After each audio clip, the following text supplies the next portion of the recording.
Привет, друзья! В этом выпуске факты обещают быть интересными, местами смешными, а иногда и просто абсурдными. Давайте начинать. В Новой Зеландии в 2021 году на конкурсе «Птица года» выиграла летучая мышь. Никто результаты не отменял, всем все понравилось. Здесь же, в Новой Зеландии, есть попугай Кеа, который пикирует на овец и ест их. А еще он разбирает автомобили на запчасти, отрывая резинки, дворники и антенны. Попугай ест овец и разбирает машины. Ничего необычного, поехали дальше. В Венгрии из-за гиперинфляции однажды выпустили купюру номиналом 100 квинтиллионов пенгё. Правда, купить на нее можно было примерно ничего и буханку хлеба.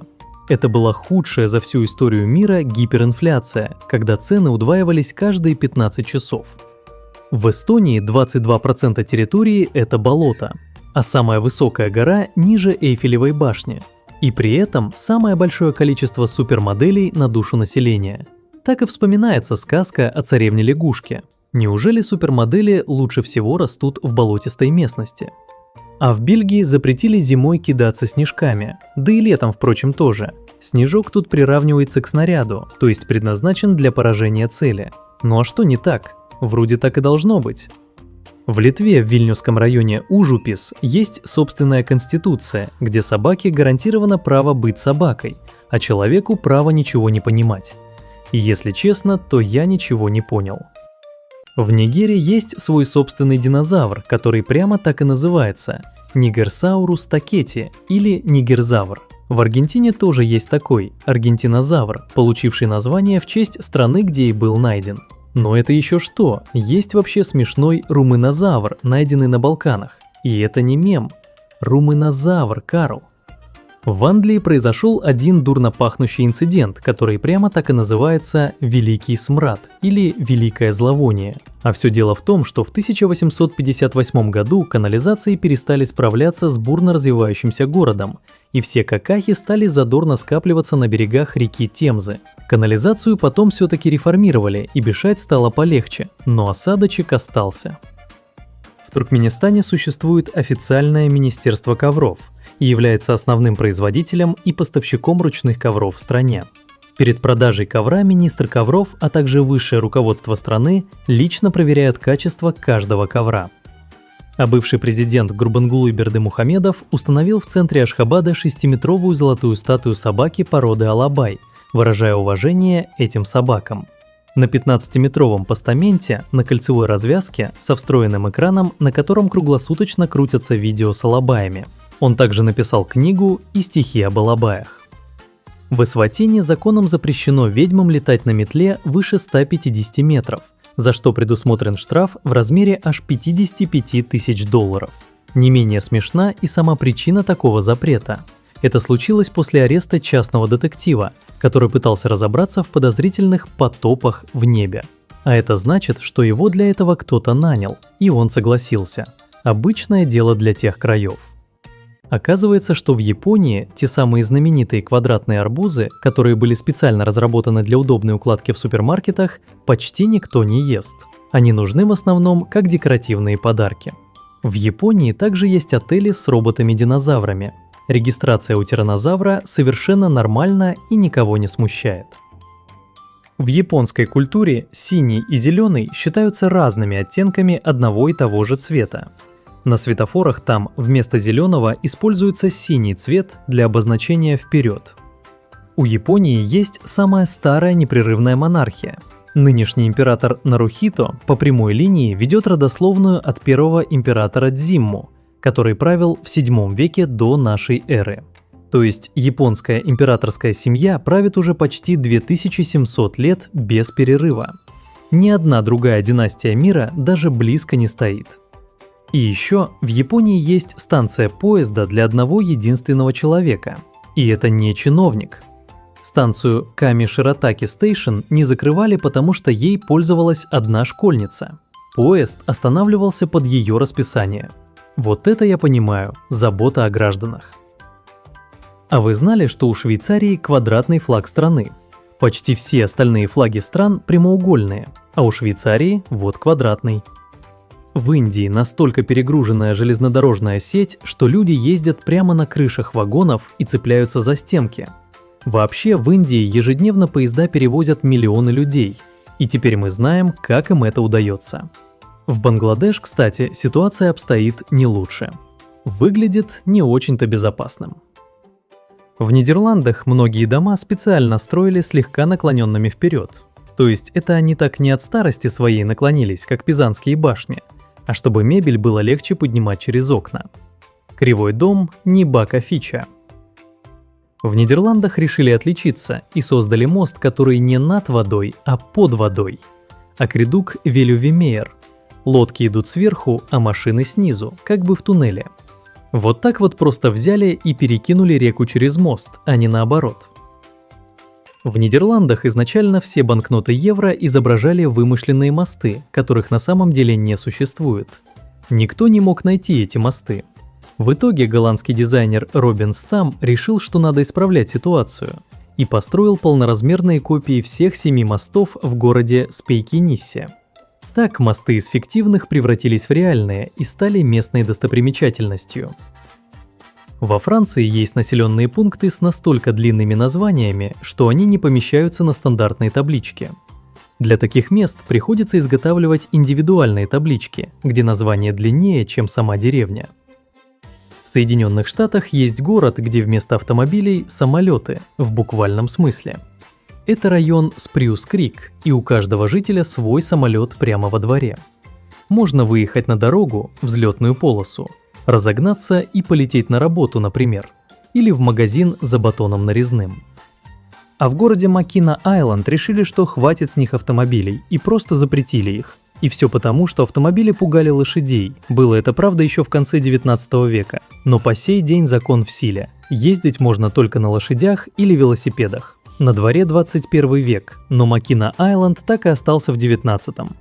В Алабаме до сих пор формально запрещено носить поддельные усы в церкви, если они вызывают смех. То есть, если усы серьезные, пожалуйста, но если кто-то засмеется, то вы нарушитель. Как понять, насколько ваши усы смешные, закон не уточняет. А в Коннектикуте существует закон, по которому маринованные огурцы должны отскакивать при падении. Если огурец не отскакивает, это не настоящий маринованный огурец. В Соединенных Штатах отметки 420-й мили на трассах крадут так часто, что некоторые штаты заменили их на 421-ю милю, или даже на 419,9. Число 420 – сленговое обозначение запрещенного вещества, поэтому знаки массово крадут как сувениры.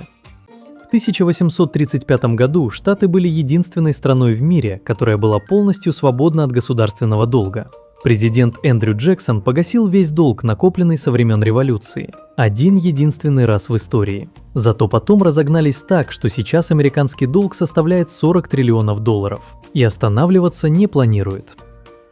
Современный флаг Соединенных Штатов с 50 звездами разработал 17-летний школьник Роберт Хефт в 1958 году для школьного проекта по истории.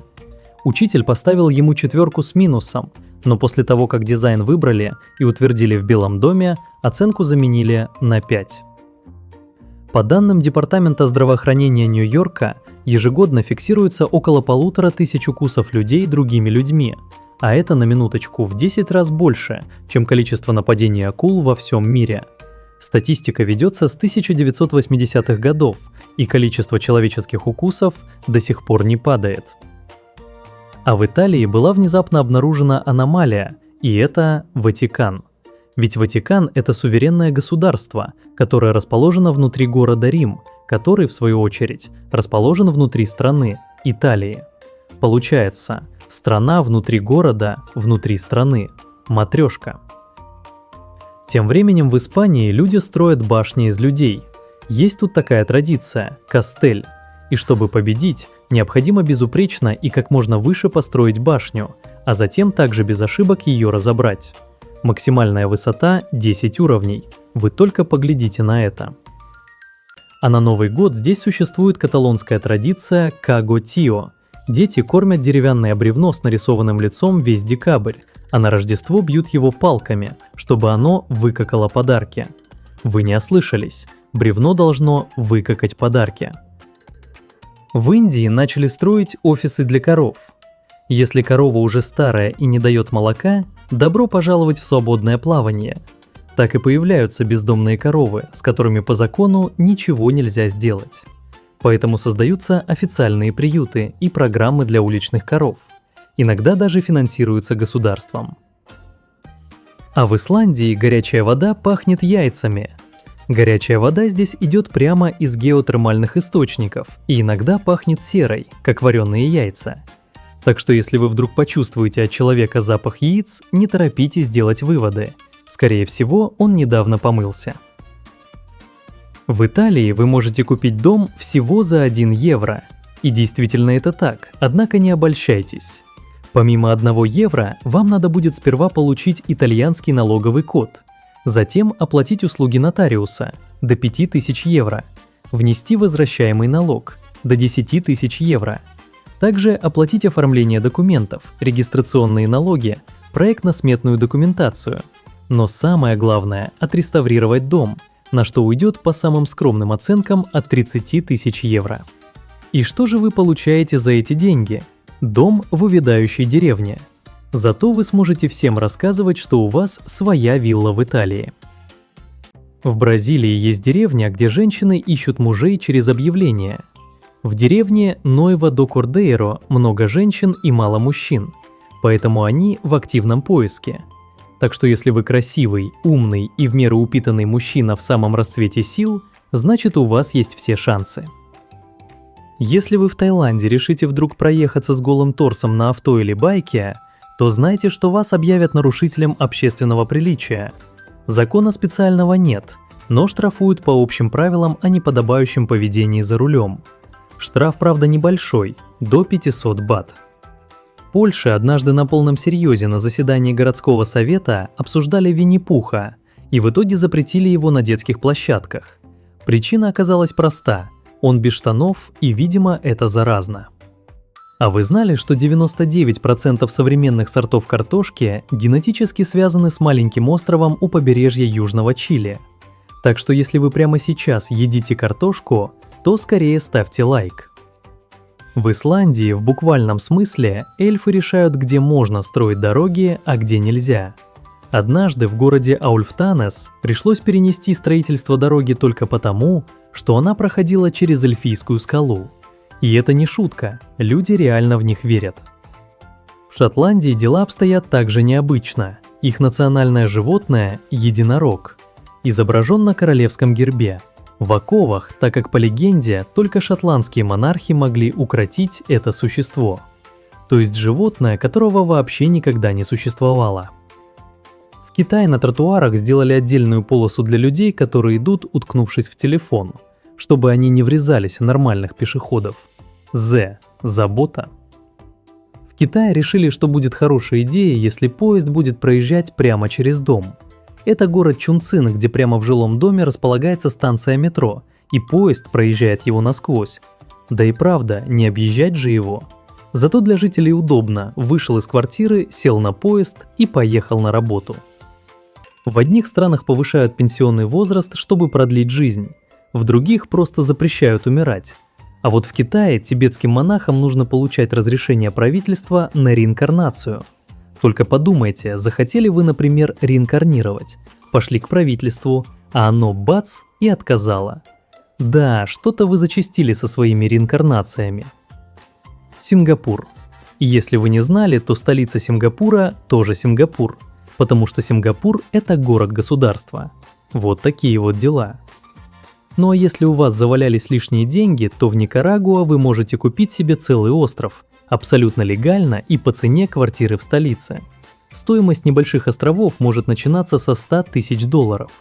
На острове у вас будет готовый дом, все коммуникации, электричество и интернет, а также банановые и кокосовые пальмы в придачу. Рай для интровертов-айтишников. Власти Антигуа и Барбуды переименовали самую высокую точку страны – пик Богги, 402 метра, в Маунт-Обама в честь избрания Барака Обамы. Однако сам Обама никогда не приезжал на остров, ни для участия в церемонии переименования, ни с каким-либо другим визитом.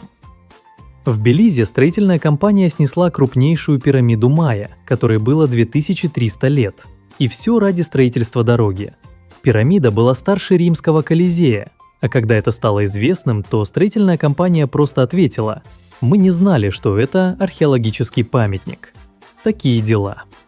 Как думаете, какой флаг страны был еще более пугающим, чем флаг Мозамбика? Правильно, это флаг Бенина. Вот он. Боюсь даже представить, что было в голове у тех, кто его придумал.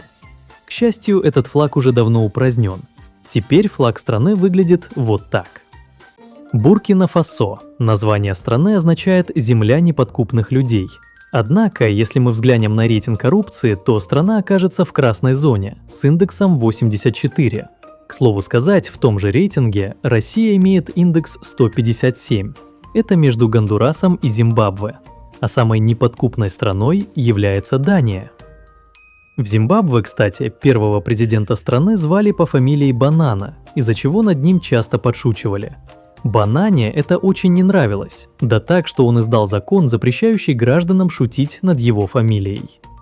Однажды жители Камеруна, узнав из новостей о массовом голоде и безработице в Нью-Йорке во время Великой депрессии, решили собрать деньги в помощь голодающим американцам. Итоговая сумма составила $3.77, что по курсу того времени было значительной суммой для местного населения. И это документально подтвержденный случай. А вы знали, что Центральноафриканская республика – это первая по алфавиту страна, которая граничит со следующей по алфавиту страной – Чадом? Кстати, у Чада и Румынии одинаковые флаги. Отличия почти незаметно, только не говорите им об этом. Лучше дела обстоят у Гаити и Лихтенштейна. До 1936 года у них были абсолютно одинаковые флаги, и это заметили только на Олимпиаде. Говорят, как корабль назовешь, так он и поплывет. Однако к экваториальной Гвинее это не относится. Несмотря на ее экваториальное название, экватор через нее на самом деле не проходит. Раньше страна Эсватини имела название Свазиленд, но так как на английском Свазиленд пишется как Свазиленд, что очень похоже на Свитцерленд, то есть на Швейцарию, то стране пришлось сменить имя на Эсватини, чтобы люди их больше не путали. В английском языке морские свинки пишутся как Гвинеи, и это полностью совпадает с названием страны – Гвинеи.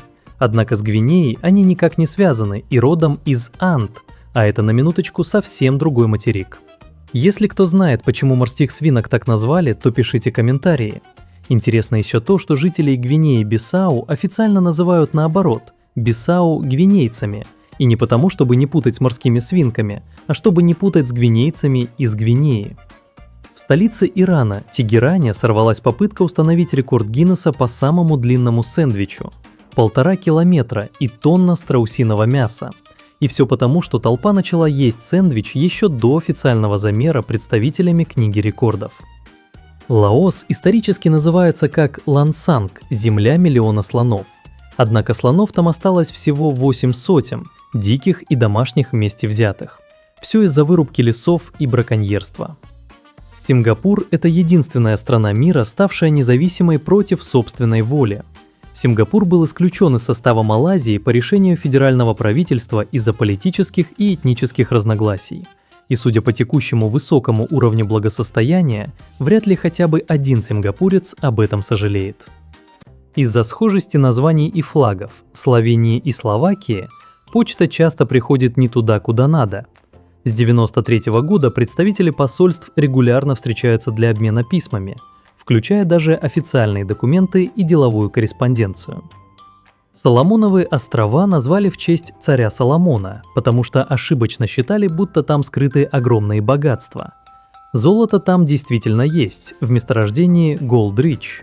Но эти запасы – ничто по сравнению с легендарными 500 тоннами золота царя Соломона. По иронии судьбы, в Сомали код валюты сомалийского шиллинга – СОС, прямо как международный сигнал бедствия. И в этом есть доля правды, ведь Сомали даже не попадает в рейтинги стран мира по индексу качества жизни. Птица-индейка по-английски названа в честь Турции – Turkey, хотя в самой Турции ее так не называют. В турецком языке это звучит как хинди, то есть Индия. Однако и по-индийски она называется не так, а Перу, то есть в честь страны Перу. Глубже я уже копать не стал, но точно могу сказать, что если бы индейка умела говорить, то сказала бы: Определитесь уже, откуда я.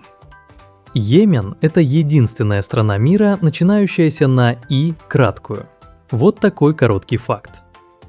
Одним из официальных гимнов виртуального микрогосударства Ладония является звук брошенного в воду камня. Теперь вы знаете о Ладонии почти все. Самое длинное название города в Европе – Ланфер Пульгвингель Гагарешферндробуль Халантисилио Гагагох в Уэльсе. Несмотря на то, что Россия и Соединенные Штаты находятся всего в 4 километрах друг от друга, разница во времени между ними составляет аж 21 час. На границе Соединенных Штатов и Канады есть оперный театр Haskell Free Library and Opera House, где сцена находится на канадской стороне, а половина зрителей в Соединенных Штатах. Пока в 1957 году Советский Союз запускал в космос первый спутник Земли, в Папуа-Новой Гвинее все еще использовались ракушки табу как платежное средство. Сегодня официальная валюта – кина, но ракушки по-прежнему высоко ценятся. В Северной Корее разрешено всего 15 видов мужских причесок. Длина волос ограничена 5 сантиметрами, а также 18 видов женских причесок. И при этом запрещено носить прическу Ким Чен Ына. В Северной Корее Ким Ир Сен считается вечным президентом, поэтому после его смерти, чтобы больше никто не мог занять его место, сам пост президента просто упразднили. В Северной Корее был свой собственный часовой пояс. В 2015 году Ким Чен Ын отделил страну от японского часового пояса и перевел часы на полчаса назад, назвав это пхеньянским временем. Потом, в 2018-м, после встречи с президентом Южной Кореи, часы резко перевели обратно, в знак примирения. В Ирландии ежегодно собираются 300 тысяч человек, чтобы серьезным видом смотреть, как тракторы пашут землю. Это национальный чемпионат по вспахиванию полей. Люди едут ради того, чтобы увидеть, чья борозда будет ровнее. Франция в последний раз использовала гильотину в 1977 году. Да, именно в том же году, когда вышли «Звездные войны». А отменена гильотина была аж в 1981-м. Такие вот контрасты. В Объединенных Арабских Эмиратах проводится конкурс красоты верблюдец. Например, фестиваль короля Абдул-Азиза в Саудовской Аравии, победительницы которого могут выиграть миллионы долларов. Здесь, как и на любом подобном конкурсе, ценится натуральная красота, поэтому претендентки с инъекциями ботокса дисквалифицируются. В Мексике велосипедистам запрещено отрывать ноги от педалей во время движения, то есть вы не можете просто ехать и наслаждаться ветерком, свесив ножки. За это штрафуют. Вот такая забота о безопасности, даже если вы об этом не просили. В Камбодже запрещены водяные пистолеты. Да, именно водяные пистолеты. Оказалось, что жители Пномпеня слишком увлекались водяными перестрелками во время Кхмерского Нового года, и губернатор решил, что это угрожает общественному порядку. В Таиланде есть буддийский храм Wat Rong Khum, известный как Белый храм. Он весь такой белоснежный, божественный, весь в зеркалах, правда с руками зомби, торчащими из земли у входа. Но еще смешнее то, что внутри это фрески с Суперменом, Кунг-фу пандой и Нео из Матрицы, потому что художник решил, что буддизм прекрасно совместим с современной культурой. В Австралии есть гора, официально названная Mount Disappointment, то есть гора разочарования. Исследователи поднялись на нее в 1824 году, ожидая увидеть красивый вид на залив, но густой лес закрыл обзор, что привело к разочарованию размером с гору. Так она и получила свое название. В Финляндии же штрафы за превышение скорости пропорциональны доходу. Однажды один финский бизнесмен получил штраф в 116 тысяч евро за превышение на 25 км в час. Вы только подумайте, едете вы такой по трассе, чуть-чуть разогнались и минус квартира. В Финляндии бедным нарушать закон выгоднее, чем богатым. Насколько такой закон справедлив, как думаете? В 2016-м Швеция запустила шведский номер. Телефон, по которому мог позвонить любой человек в мире, и ему отвечал случайный швед. Просто обычный швед, волонтер, из любой точки страны. Можно было спросить что угодно – про погоду, политику, фрикадельки и личную жизнь. Однажды Замбия запустила собственную космическую программу. учитель физики Эдвард Николаса хотел отправить на Марс 12 астронавтов, девушку-космонавта и 2 кошек. Тренировались они, катаясь в бочке с горы и прыгая с качелей. Денег просили у Организации Объединенных Наций – $10 миллионов, но она почему-то денег не дала. Замбия на Марс не полетела, а жаль, с кошками на Марсе было бы веселее. В Мьянме в 70-м году в один день всю страну пересадили с левостороннего движения на правостороннее. Говорят, что президенту так посоветовал его астролог. При этом машины в стране до сих пор с правым рулем, потому что их в основном возят из Японии. Не очень-то удобно получается. На острове Танна в Вануату до недавнего времени местное племя поклонялось принцу Филиппу, мужу королевы Елизаветы II, как богу. Они верили, что он сын горного духа, который спустился к ним, а потом отправился за море искать могущественную жену. Принц, узнав об этом, даже отправил им свое фото с автографом, а они в ответ отправили ему церемониальную дубинку. Когда его не стало, поклонение перешло к его сыну, принцу Чарльзу, а позже перешло к королю Карлу III. Андорра – это княжество, у которого 2 князя одновременно, причем один из них – президент Франции, а второй – испанский епископ из города Урхель. Так повелось с 1278 года. До 93 года Андорра даже платила им символическую дань. Франции деньгами, а Испании по очереди, то окороками, то сыром, то живыми курами. Приднестровский рубль – единственная в мире валюта, которая выпускалась в виде пластиковых монет разных цветов и форм. Это было в 2014-м, чтобы людям с плохим зрением и детям было проще различать номиналы. Выглядит как деньги из настольной игры, но совершенно настоящие. В Тонге, королевстве из 169 островов, король когда-то весил 207 килограммов и попал в книгу рекордов Гиннесса как самый тяжелый монарх мира. Король Тауфаахау Тупоу IV, потом он похудел до 140, но все равно остался в тройке рекордсменов. А еще он лично занимался разработкой языка тонганского жестов для глухих. Король-гигант с энциклопедическими интересами. В Аргентине есть провинция Огненная земля, где на одной из скал 70 лет назад поселилось 50 канадских бобров. Так как в Южной Америке у них нет естественных врагов, то они размножились до 100 тысяч особей. Теперь бобры валят южноамериканские леса, строят плотины, топят дороги. Кто бы мог подумать, что канадские бобры настолько суровы, что стали угрозой национальной безопасности. На португальском острове Мадейра есть традиционный способ спуска с горы – на плетеных санях, которые толкают 2 мужчин в соломенных шляпах. 4,5 километра крутой брусчатой дороги, скорость до 50 км в час и никаких тормозов. Эрнест Хемингуэй в свое время назвал это самым впечатляющим опытом своей жизни, а он, напомню, прошел 2 мировые войны и охотился на львов. В Монголии до 20 века не было фамилий, только имена. Коммунистическое правительство в 1997 году внезапно обнаружило, что это проблема. Растет случайное близкородственное скрещивание, потому что никто не знает, кто кому приходится.